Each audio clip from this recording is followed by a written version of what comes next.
people produce their events. And I love all that they have to share. So you guys, welcome. Happy Thursday morning to you. Thank you, Erica. Thank you. Thank you. Thank you. Hooray. So I want to ask you guys, how did you get started in stream producing? Anybody? Go ahead, Sabrina. Sorry, I was frozen there for a second. The joys of virtual. So I got started in June of 2020 after, lockdown, and really trying to reinvent myself with my skill set.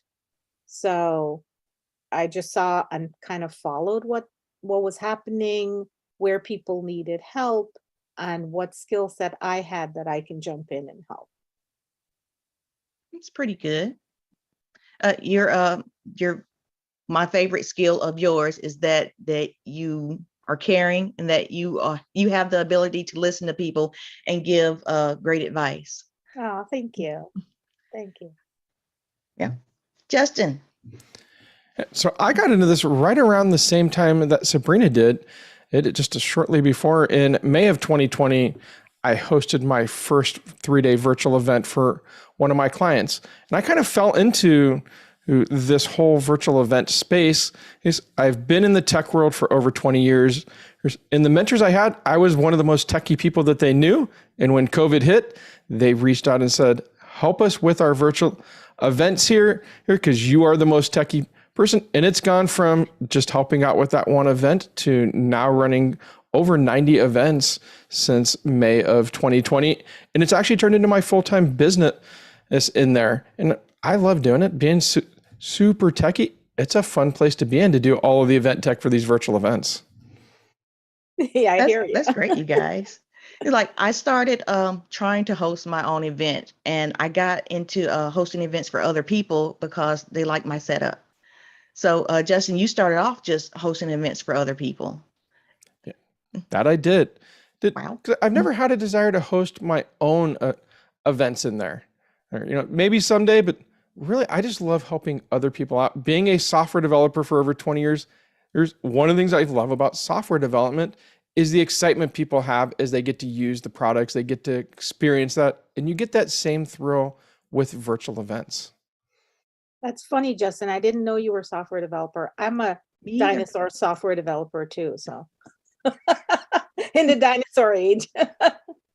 Sabrina can do so many different things. It's hard to keep up my list of things that she can do. I've been around for a while. That's why I've reinvented myself several times. I like that each skill adds upon another. So Sabrina, did you get started hosting your own events, or did you go straight into hosting events for other people or producing events for other people? So I went straight into producing events for other people, but I don't think I would call it an event, but I do classes for one of the colleges here in New Jersey, and those are like 3 hours at a time. So I started, after I learned a few of these techniques, I started using some of it with my classes because, it was kind of, how do you add more interest and just, in a 3-hour time frame. So in that regard, I sort of implemented a little bit, of what I was learning. But I do produce and help with the web tech, not the AV tech. I don't know a lot about the AV part, but with the web tech and the Zoom tech for other people. I've been to one of your Zoom trainings, and yes, you are a genius at that. Keeping someone's attention for 3 hours, that would be an event in itself. Like, how do you keep someone's attention for 3 hours? Yeah, I learned a lot from, the group that we all met at, so. Yeah.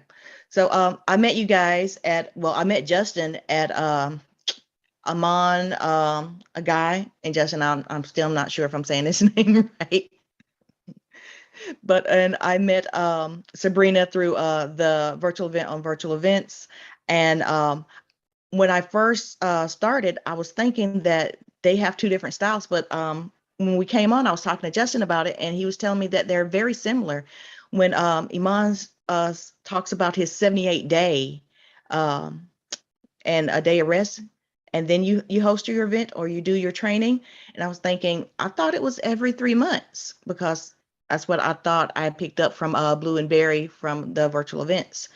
Do you guys have a way of doing things, or do you just work with a client and go with what they want? Do you have any suggestions? Do you prefer any one of those? Oh, what a fantastic question in there. And I will say that every client is different in the journey. And at the same time, they're also very similar in a lot of the journeys. So I've seen everything from, I'm just going to do a challenge straight into the event, a webinar straight into the event, or having a webinar that leads to a course that leads to an event. Those really seem to be kind of the three models that I see most people actually using.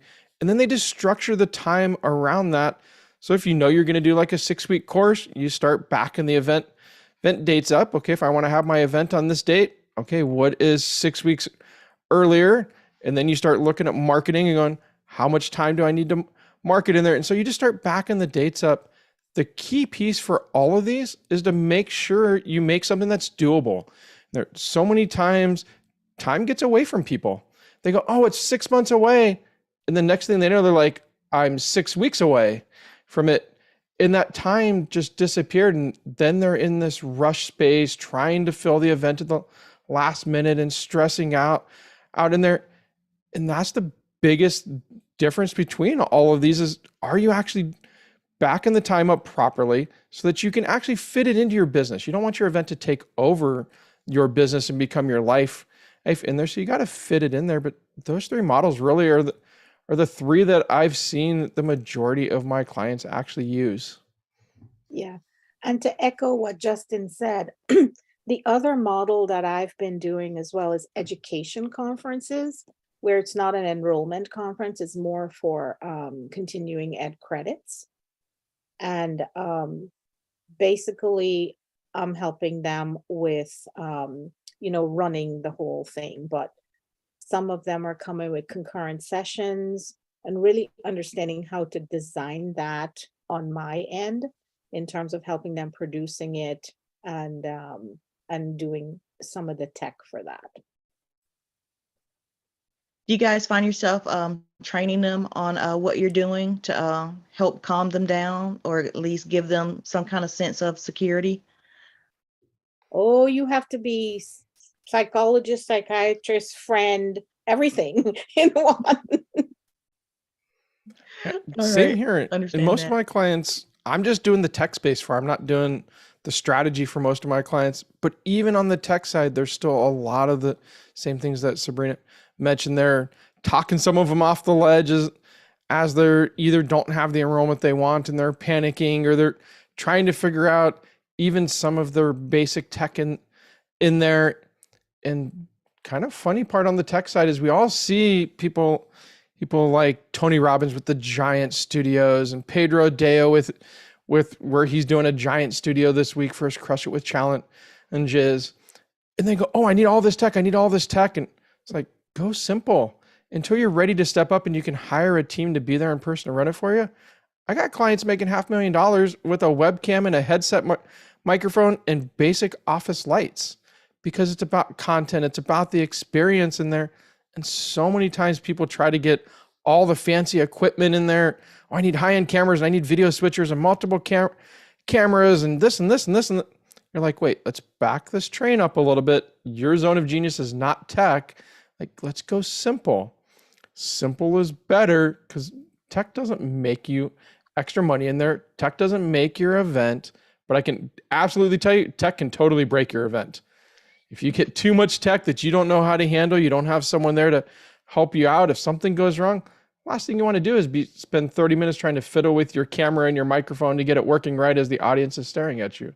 That'll cost you more money than the tech actually costs to start with.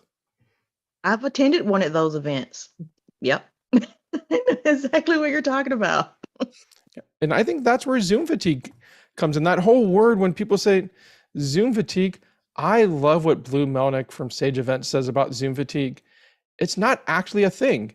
Zoom is just a video delivery platform, nothing else. It doesn't give you an experience. It doesn't create an experience for you. It just delivers the video and the experience that you created in there. So it's up to you to actually make that the experience in there. Have stuff like music playing during the break times, doing the breakout rooms to build up community, having the tech that you know how to work in there, having the tech people that do the right things like spotlighting people, getting people unmuted in there. All of that stuff makes the experience, and Zoom just delivers the video to you. But those bad events is what people have equated to Zoom fatigue in there. And I find it really funny that a lot of people have picked up on that whole Zoom fatigue word, and they're like, oh, we can't use Zoom. People are fatigued out. Let's go to this platform or that platform. It's like, at the end of the day, you're still delivering video. And I still think Zoom creates the best community and is the easiest platform for people to actually use. And so we're 100% on Zoom. I push all my clients to stay on Zoom. There's lots of different platforms out there, but I haven't found anything that competes with Zoom. And as long as you make it the experience, people are going to stay for the full 3 days. It's when you have those, oh, I can't figure out what's going on with my tech, and it's been 30 minutes, 45 minutes, 60 minutes, and we're just struggling with everything. That's when people start dropping off, because we all know their time is precious. They don't want to watch us troubleshoot things from the stage. They'll give us some leeway. And if you talk them through, like, oh, we're having this problem, give us time. Like, I attended an event that had a little echo going for a little bit. It wasn't bad enough that people left. It was enough that people mentioned it, but they kept mentioning it. Hey, we're working on this. We know that there's an echo going. We're trying to figure out what's actually causing it. Thank you for your patience. Like, people are willing to deal with that as long as you acknowledge it. You keep them in the loop of what's going on for that, and they'll stay for the event because you've created the experience. You've given them the content that they want. Yeah, and in addition to all the things that Justin just mentioned, one of the things that I see happening when people are planning their event, because what I usually say is Zoom fatigue equals bad design. And it's not every single in-person design works 100% on virtual. And that is something that I don't think lots of people take into consideration. So one of those things is when you have panels, just panel after panel after panel, a lot of people want to run it the same way like they ran it when they were in person. So a couple of things that I've seen that's not the best for virtual when you have those scenarios is paying close attention to the transition from one session to the next. What do you do within those transitions?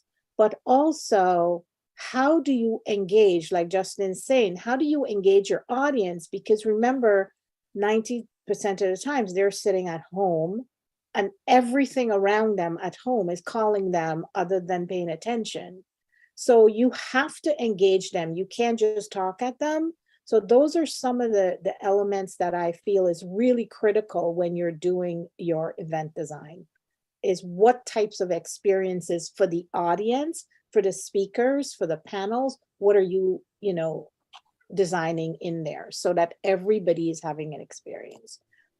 Yeah, I like for my clients to write that stuff out. I like for them to have their list of goals. What do you want to get from this event? What do you want your audience to get from this event? What do you want your speakers, your sponsors? Write it all out so you can have an idea and you can try to move forward to delivering those goals that you want for your event.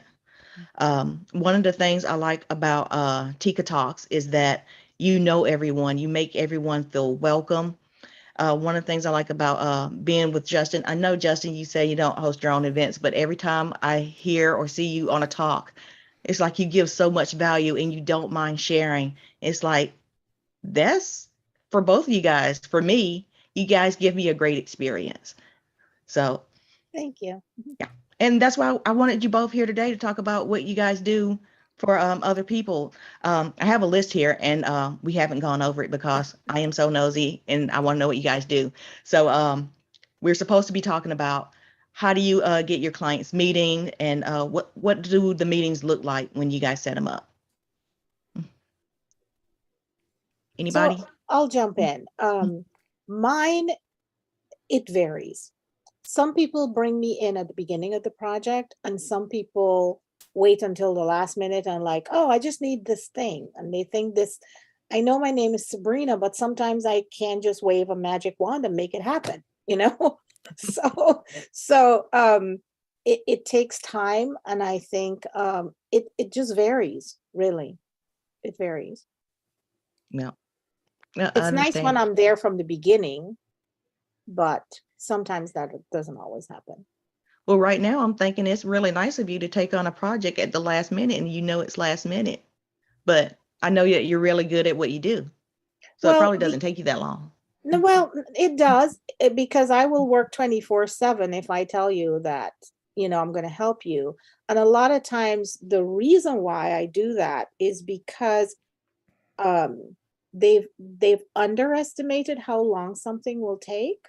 Hmm. And if I say that I will help you, especially for those last minute things, right?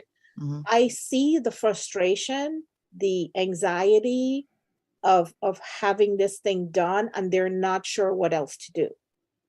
And Yeah. I want to ease that anxiety. I want to help them take that next step. And sometimes it's just a matter of they don't know how long these things take. Hmm. And so I'm there to really help them move forward as opposed to yelling at them for waiting so long. That happens after the event. Understand. How about you, Justin? How do your client meetings go? So I'm in really the same space that Sabrina is for those. All of them are different, but yet many of them are the same because I've done so many of the 3-day events. That's really what I've specialized in. So when they come to me, even before they say anything about their event, I pretty much know the things they're going to ask for. They're probably going to want some videos played. They're going to want some music in the breaks before the event starts, some breakout rooms in there. Maybe they'll have a speaker or two that they need to have come on, be co-hosted, spotlighted. They're going to want to be spotlighted. They're going to want to have audience members raise their digital hand, sometimes even their physical hand, and call them out and be brought on stage and spotlight. So I kind of know before they even say anything, what am I going to have to do in there? I know they'll probably have a dashboard of some sort, whether they use Avio, ClickFunnels, Kajabi. I know they're going to use something where they'll probably have some bit of a dashboard with stuff in there, which either I'm going to have to design or I'm just going to have to turn on certain elements like their offer button. And I know most of that stuff before I even meet with them when they say they're thinking about doing an event and they're needing some help in there, because I'm just doing the tech side of it. And the tech really doesn't change a whole lot. But the reason they come to someone like me for that is because I know those things. I know how to enable them so I can get them done faster, easier. I know the right questions to ask so they're not in the middle of the event and going, hey, I need this thing I forgot to ask you. Like, I know those things to ask. I know how to design them, get them done in time so that you don't have to worry about it. Because my whole goal is my zone of genius is tech, and you get to stay in your zone of genius, which is delivering your amazing content to your audience. If you're worrying about tech, I have failed at my job, and I'm really good at my job, so you never have to worry about tech. That is true. Justin is very good at his job. How do you feel about people who wait for the last minute? People that wait till the last minute, in many cases, it's not really them waiting till the last minute. It's they either forgot that they need this or they thought they had it covered in many cases in there. And then they get in there and they start trying to do their tech prep and they realize, oh, there's a lot more to this than I thought. A lot of people think, oh, I just need to mute people and unmute people and share some screens. And then they get in there and start playing with it and they're like, how do I create breakout rooms? How do I get music on here? Where do I find music? What music should I play in here? And then they start to have that panicky moment of, I don't really know what I'm actually doing with the tech as I get more into this. And that's where I get some people reaching out at the last minute. And the other half that reaches out is they had someone or thought they had someone, and then the last moment that person couldn't make it, or something came up in there, or they had a communication where they thought they had the dates with the people, and then they realize, oh, we never actually finalized the dates, and my tech person has another client. And like, I've had all of those for the last minute, but I don't think anyone intentionally really waits till the last minute. It just gets away from them, and then they have that last minute, it's in there. And I will say occasionally there are people that do plan their event very, very last minute. I have had a couple of those. Hey, I'm planning a summit for next week. I don't fully know what it looks like yet, but I need you to run some tech on it. I get those every so often, but those are kind of rare because people don't want to put the money and the time into an event just to have an event. The events are really meant to help them scale their business when we're talking about enrollment kind of events. So the last thing they want to do is put all that time, effort, and money out to run an event just to run an event. They need to have some kind of a return on those events. And I'm betting the same thing happens in Sabrina's world for continuing education, because I have a couple clients that do those, and they typically are planning those things out several months in advance so they can let people know, they can get people signed up for those, because even though they're continuing education, they're still selling tickets to those events and bringing people in, and they want to have the maximum participation in there as well. That's a good answer, because I talked to a guy recently who needed some live streaming. He wanted to hook up his event with a few of his social platforms, and he asked me how long does it take, and could he get it done for under $500? I'm like, no, I don't have anything that's under $500, but it'll take me about 30 minutes to an hour. And he's like, if it takes 30 minutes to an hour, it shouldn't cost that much. I was like, do you know how to do it? And he says, no. I said, do you want me to do it? He says, yes. I was like, it's going to cost you more than $500. And he's like, but I only need these 8 platforms. I was like, yeah, I can hook those up. And he's like, for more than $500? I was like, yes, for more than $500. I was like, and if you give me a little extra, I can show you how to do it too. I said, I can even give you 25% off on the platform I use. And he's like, I don't want to learn new tech. I was like, it's okay. I know how to use it, and I can hook it up for you. The thing that's the big key. Go ahead, Sabrina. It will take me 5 minutes and 20 years. It took me 20 years to get to 5 minutes, which I think people miss, because there is a learning. You don't just go on a platform and know everything. You took a long time to learn it, to get good at it, so you can do it in 5 minutes. So I think anytime people ask me that stuff, it's like, okay, I'm going to give you this answer in 5 minutes, but it took me 20 years and 5 minutes. So understand why it costs that much. Yes, true. When I first started learning how to do live streaming, I did find it frustrating, but when it finally clicked, I felt relieved. I felt like I can give the same relief to other people. I think a big thing too on pricing that a lot of I see my clients worrying about is the front end versus the back end cost. They go, oh, I need more money from tickets. I need more money from my courses in there. And they're so focused on that aspect. And I've even seen some of them raise it up to their virtual event being $1,000 a ticket in there because they're worried about the front end. But the back end's where you really should worry about it for these enrollment events. If you're selling a $5,000, $10,000 program in there, more people of the right fit, the merrier, because one of those is going to far trump one ticket. If I sell one $10,000 mastermind group coaching program, or do I want to sell $1,000 ticket? All day long, I would easily, in a heartbeat, take the $10,000 package.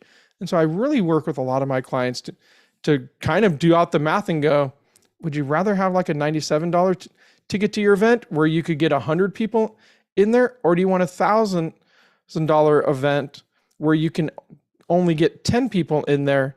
Because you're only going to make about 10 to 15% of the people that typically attend an event are going to upsell. So if we think about it, 100 people, 10% is 10 people. That's a 6-figure event right there.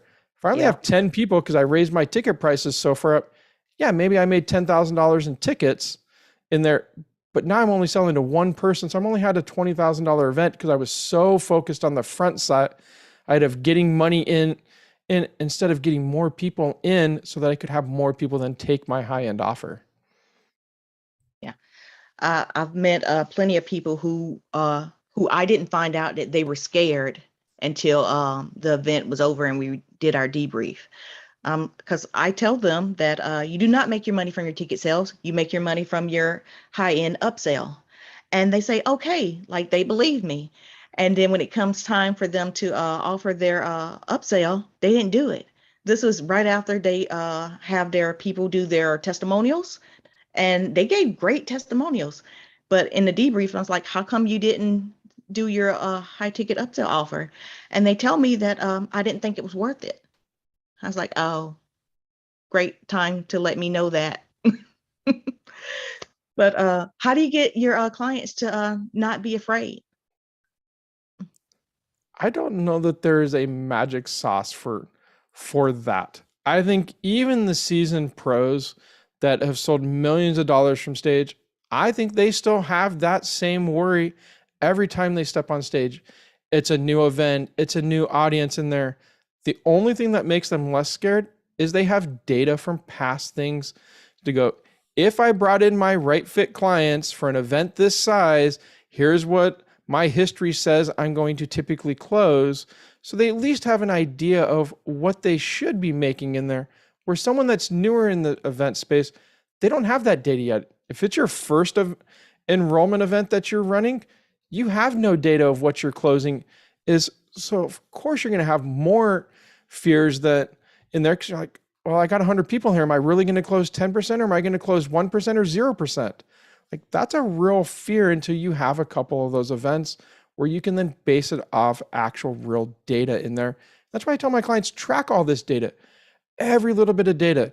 You send out an email, what's your open rates? You have a webinar, how many people signed up? How many people showed up? How many people actually took the offer that you made at your webinar?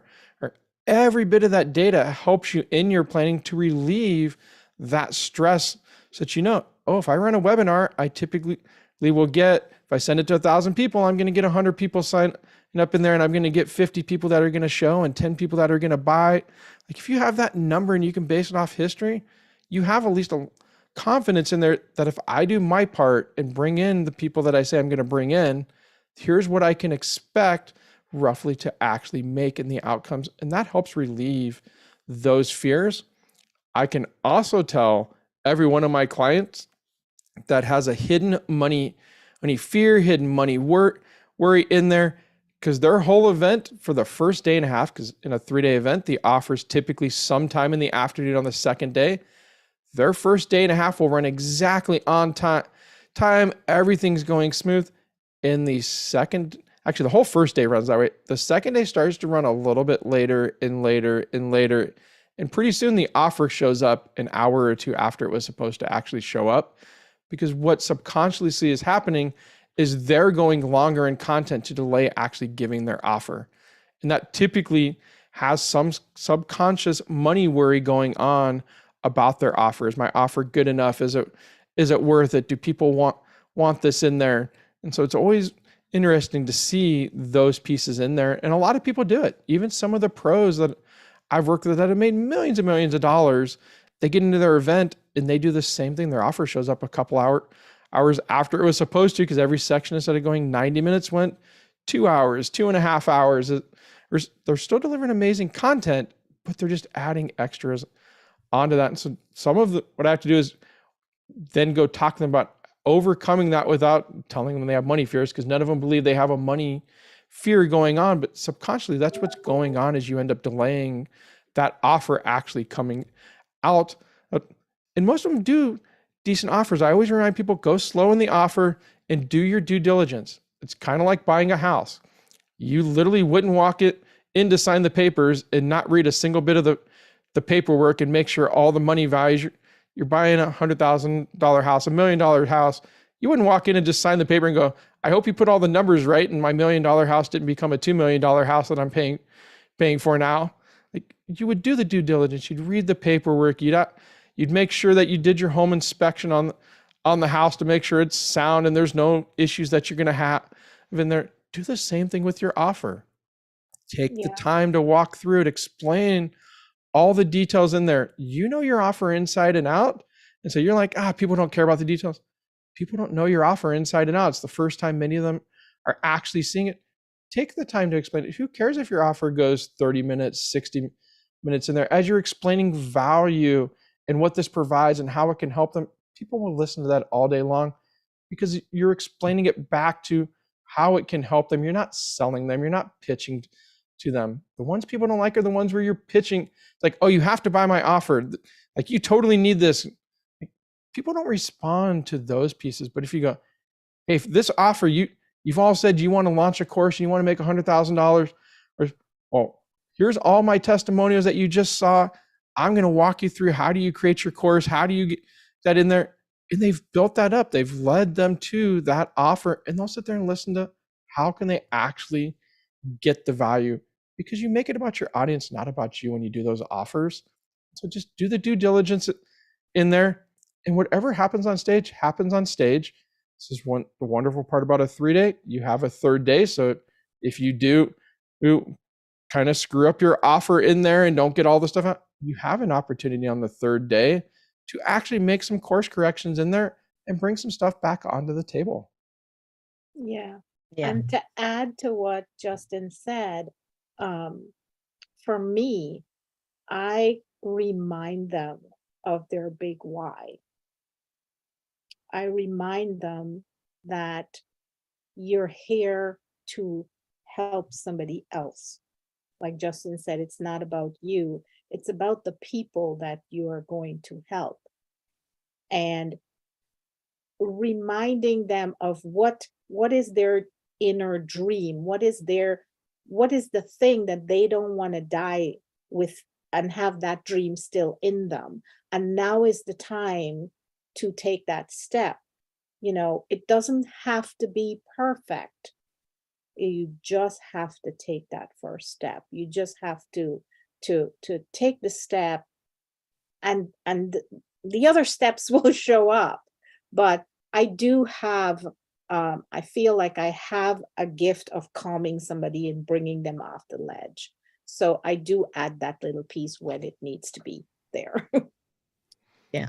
I do like that you have that gift, because you've helped me with that gift. I want to shout out Patrick Jackman, who says Sabrina is the best. It's true. Thank you, So, Patrick. yeah. So meeting clients, helping them with their tech, calming them down, reminding them about their why they should have their high ticket upsell offer. Let them know that they're actually helping their guests, their attendees by doing so. It's not just all about them. I like that.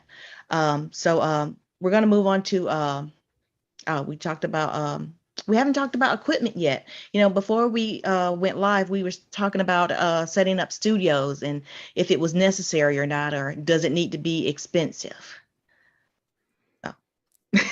Here's the No, funny I part. didn't believe it needed to be expensive either. Go ahead, Justin. You got two techie people together there, and of course we can talk about tech all day long on dashboard designs and video tech and all the things that we've seen. 'Cause of course we love to nerd out on that stuff.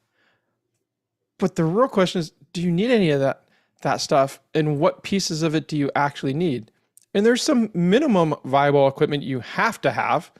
You're going to do a virtual event, you have to have some kind of a camera, you have to have some kind of a microphone, and you have to have some kind of lighting so that you're not presenting in the dark. Like, those are the three things that you need to have. Now, then there's a wide array. You go to Amazon and you search for microphones, you're going to find 10,000 different microphones and cables, and same thing for cameras and lights. So what do you need out of that? That's where some of us come in to help you figure out, what do you need for your experience? At a minimum, some kind of a webcam. Typically, most of the webcams built into your computers are horrible and give a horrible picture, a grainy picture, hard to get at the right angles. Macs have amazing built-in cameras. Windows tend to not have them. But for $100 or so US or so, you can get an external webcam that you can, whether you put it on a tripod or on top of a monitor, get it at the right height so you're not staring up the nose or staring down at people, which tends to happen when you use the built-in laptop one. And then you can get everything from a headset microphone that has like a true old school kind of headset, little Skype microphone, like so. It's like a $40 headset. That's kind of the minimum because you got to be able to speak to them and you got to be able to also hear them and not have an echo coming back. I always love my clients to have some kind of a headset, whether they're doing an earpiece to hear people, I try not to do AirPods or wireless, just because eventually those batteries go out, you get interference, but something so you can hear them besides speakers. Zoom does an amazing job of trying to get rid of that whole delay and echo that happens from your voice coming back through the speakers and going into the microphone.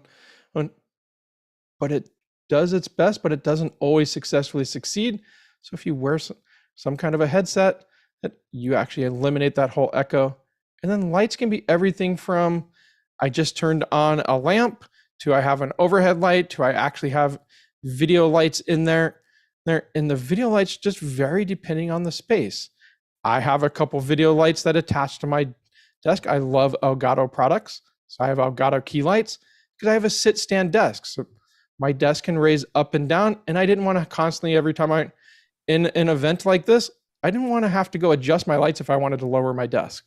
So they're attached to my actual desk because that's what I actually needed in there. And there's not a whole lot of lights that attach to the desk that are good lights in there. So that's what I got for lights in there, but that's your kind of your minimum viable. And then you can go from there and decide, do I want to add in lights like I have in the background in here? Do I want to upgrade my camera? And I've done every bit of my studio setup has been very intentional. I have lights behind me because if I get too close to the wall, they're fairly textured walls and they look dirty on camera. The lights hit them. It looks like you've got all kinds of dirt on the wall. And so it looked bad to me. It didn't make me comfortable as the host. But when I put the lights behind it, it helps hide the fact that I have textured walls. So when light hits it, you don't notice the texture at all on the walls behind me. Same thing for my camera. I have a Sony a6400 camera, a really nice higher end camera in here. I got it because at the time, part of my business was doing YouTube videos for people. And so having a webcam where sometimes the picture would go in and out of focus and sometimes it wouldn't be the greatest look in there kind of hurt the business a bit. Like you're trying to do videos for people and then your video doesn't look good. So it was an upgrade for the video to make me more money. And I got this camera for one and only one reason. The business partner I had at the time was into cameras. And so he had this exact camera and could tell me how to set it up. I literally just want to turn my camera on and walk in front of it and go. I don't want to spend half an hour trying to set everything up and set. I couldn't tell you the first thing about the camera in there. I know I got set initially and I literally just walk in and turn it on every time I need to use it. Because I don't want to play with the cameras. That's not where my zone of genius is, and I don't like messing with that stuff. And so minimum viable for what you need in there is my big tip for the equipment side of it. And then go from there and you can upgrade as you go. Make your money first and then upgrade your studio. And Sabrina, I'm sure you have some ideas around equipment as well. Well, I have a desktop Mac. That's it. And some really bad lights. That's it. So like Justin said, you start where you are and, as you go and you feel like you need something else, add that something else. Don't go spending a whole bunch of money that you're not even sure. If you're sure, that's great. But if you're not, take one step at a time, because like, as long as people can hear your audio and at least see you, I think that's the most important thing. but the whole thing is get started. And here's, I think, a key piece for your setup. You've raised up your camera so that it's at a good level. You're not staring down at us. We're not looking up your nose at you. And even though you have just basic lights in there, you have enough light so that you show up on camera and you look good. And that's the minimum viable. Well, I am betting you if you couldn't find lights where you showed up and looked good, you would go and get some kind of a lights, whether you go find a lamp and you take off the lampshade to give more lights. Like, you would get the minimum viable, but your minimum viable looks great. You sound great. We can clearly see you in here, clearly hear you. And so it's a perfect example of the minimum setup. And I have a client that has a very similar setup. The only real difference is they actually have a headset microphone they use, and they consistently do $400,000 to $500,000 at their event because it's about content. They don't want to play with tech. They have a good minimum viable, and it looks and sounds great on their side, just like you do. You guys, how do you set up your teams, and how do you work with your teams? Or do you work alone? Both, both Yeah, for me. both. Yeah, and it depends on the event and what roles need to happen at the event.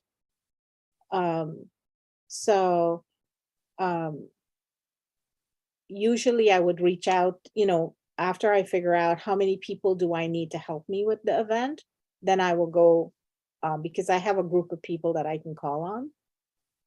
That's So, nice. Yeah, so that's kind of how I do mine. Okay. So, I left out, do you guys have a list of tech that you guys recommend? Do you guys ever send out tech to your clients? Just like this, I recommend this, please use this. No. I don't, but I have a list of questions for the pieces that I usually help with. I do have a checklist. I need Okay. this, and this.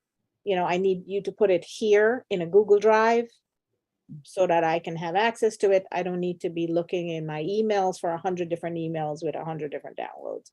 So I do have some structure in place for things like that. That's good. How about you, Justin? You give out gifts? Yeah, so I don't send tech to people. I'll recommend if they need the tech in there. If I see something that's not working right, or I think is going to impact them, I'll have those conversations with them. Most of the time, I find that the tech conversations I end up having with people are their guest speakers on their event. And I've had guest speakers show up, and I'm like, I can see all the way into your kitchen with your dirty dishes. Is there any place else that you could adjust the camera? Or they'll have a stack of just messy papers in the background. And so a lot of times in tech rehearsal, like, okay, is there some place you can adjust the camera? And they're like, oh yeah, if I just turn it like 20 degrees, you see the wall behind me that with a nice bookcase or something, and you won't see all that. And it's like, okay, can you turn that in there? We have more of those conversations with the guest speakers than we do the host. 'Cause I find a lot of the guest speakers, they don't do events all the time. I mean, here where a lot of the hosts, they're on podcast, they're on summits, they're doing various things where they're in the virtual space already. So they've already set up their studio in a lot of cases. And most of my clients, especially now that we've been in this virtual space as long as we have, most of them already have decent tech in there. There's a lot of our tech conversations come about now for the host of, I want to go to the next level. What would the next level be? Do I need to worry about, oh, I saw so-and-so do this. Is that something we can do on our event? And it's like, yes, but here's what you're going to need. Here's the extra team. Like, so we get into those conversations of that. But most of the time, we end up staying out of those conversations because they have the tech that they already need in there. Now, as far as team members, I'm the same place that Sabrina is. I have a group of people that I work with, and depending on the event, I will reach out to them. I think the thing that hosts tend to forget is how much team they need. You need someone to run your main stage. If you're going to do a coaching zone, you need someone to run your coaching zone and to get your attendees into the actual breakout rooms with the coach. Are you going to run a help desk as well? You need someone to man the help desk. If you're not going to do a physical help desk, are you going to do an email help desk? Well, someone needs to be monitoring those emails, and it can't be you because you can't be answering support emails while you're on stage giving your talk. And so the team kind of grows from there. Do you want people in the chat and putting chat messages in? Well, someone needs to do it. Is it going to be your AV person that's running your main stage, or are you going to bring somebody in that's going to monitor the chat and post various messages and respond? So you got to look at all the different things that you want to do during the event and see, do I need team members to do those to bring on the right amount? Because as much as I'm amazing at multitasking, I cannot run 2 Zoom meetings at the exact same time. I can't run your coaching zone and your main stage and do a great job. So you have to bring in people to actually do those individual pieces so that they can focus on what they need to do. So when it comes time to host an event, even if it's last minute and you're putting your team together, how do you know when it's time? It's like, hey, I need a team for this. Are you doing a quick briefing with them when they call you just for tech and turns out they needed a few breakout rooms with extra people?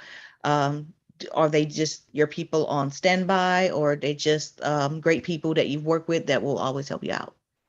So this is the great thing about hiring someone like myself, someone like Sabrina, someone like you, Erica, that we've done enough of these now that in the initial discovery call, when the potential client gives us a call and we're going through what their event's going to be, we know all those questions to ask.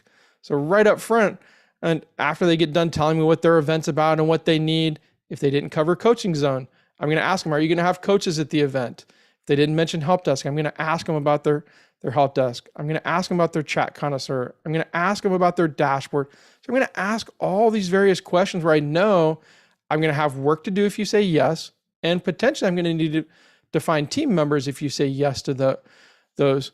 And so I've done enough of these, and I think all 3 of us have done enough of these that we know those questions to ask in the initial discovery call so that we don't have the last minute, oh, I didn't know you were doing that. We already know up front you're going to do all of these things. Yeah. And when you look at their run of show or their agenda, if they don't know what a run of show is, like you said, you can predict these things and you can ask them up front.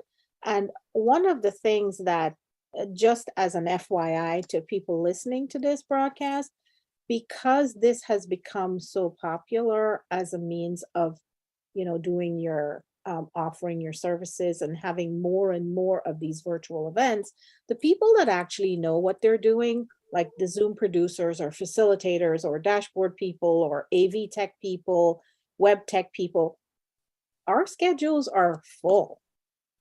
And, you need time to get on people's schedule, unless you want to have, yes, more and more people are learning about it, but it don't wait for the last minute to try to get on somebody's schedule. Yeah. Talk to people. That as is a soon great as you point. know. I'm in the same spot for schedule. Like if I look at my schedule here, I've got half of July booked. I've got quarter of September. I've got 3/4 of October, 3/4 of November, even a couple into December already booked. We're already at the start of June, and I've got events in October, November, and December already fully booked out in there. And so the earlier you can show up and come to an event producer and ask them, the easier it is to get on their actual calendar, the more time they potentially have, and the more they can potentially go get different teams.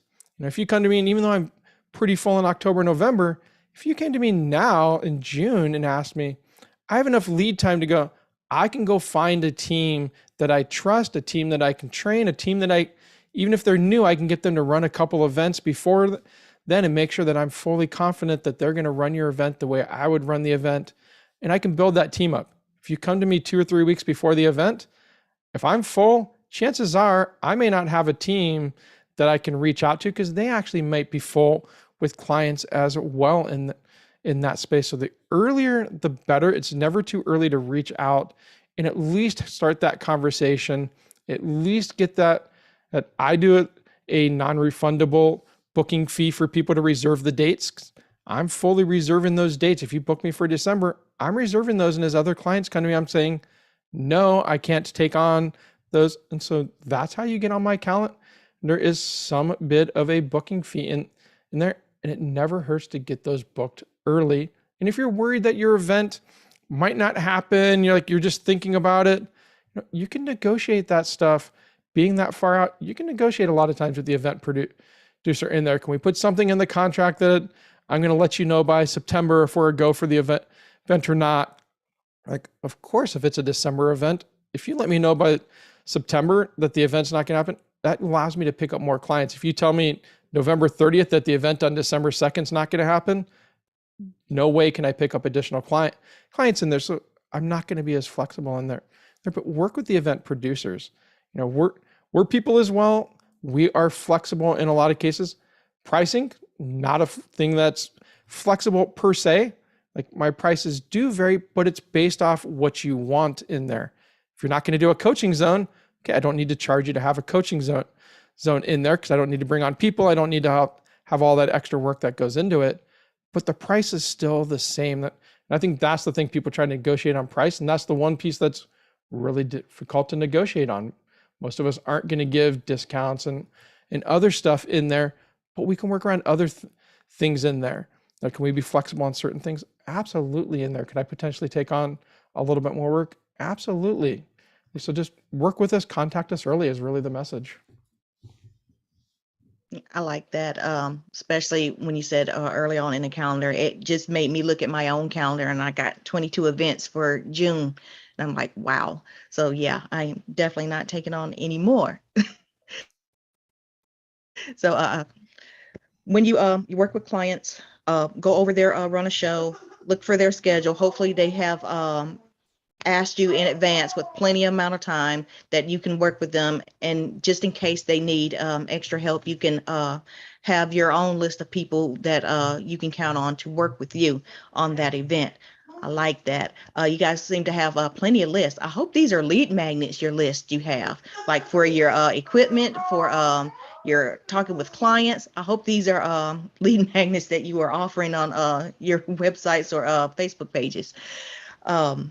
So working with the clients, and not, hopefully they haven't waited to the last minute. And if so, hopefully that would be a higher charge for doing things within 5 minutes.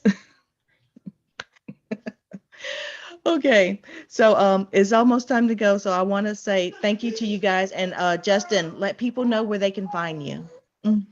So the easiest way to find me is at letyournerdbeheard.com. There's a little contact us form on there. Fill that out and I will respond back. And we can talk about doing some kind of a discovery call if you have events coming up that you are needing some kind of event production help on there. Definitely reach out. It never hurts to have a call with somebody and understand what services we could provide, how we can actually help you out on your events so that you can actually serve your clients and not be worried about tech. So letyournerdbeheard.com. All right. Thank you, Justin. How about you, Sabrina? Where can they find you? So the easiest, fastest way to find me is on LinkedIn, Sabrina Teekah, or on Facebook. And my website is a little bit long. So send me a message. Either one of those places is the fastest, easiest. All right. I know you both have, well, Justin, I know you have a Facebook group. Would you tell us the name of that Facebook group just in case people want to come hang out with you there? I knew you were going to ask that. I'm going to have to actually look it up. So I'll get back to you in a moment. So I have a Facebook page. I don't have a group, but usually I post on that, Teekah Talks, if anybody would like to come one week. Right now we are on not a good schedule because there's so much going on Friday afternoons. But either there or LinkedIn would say what's happening. Okay, Sabrina, I know you also have a mastermind, or at least a mastermind coming up. Is there a way that we can get on your waiting list if it's not already started? You know what? I'm going to send you the opt-in, Erica, so that you can get on the list. Then that way, when the email goes out, people can be on the list. So I will share that so you can share that in your group under this video. Thank you. Okay, thank you. I want people to reach out to you guys because you guys are two of my favorite people in this space. You guys give generously with your information and you guys are very helpful. And I want to say thank you for your time. Justin, if you found it, if you find your Facebook group later, I can also put it in all the places that we're streaming to. Perfect. I will get it to you. All right. Well, thank you both. I appreciate you sharing your time and knowledge with us. Thank you so much, Erica. Thank you again for all you do as well. And thank you, Justin. Good to see you. Thank you as well, Erica.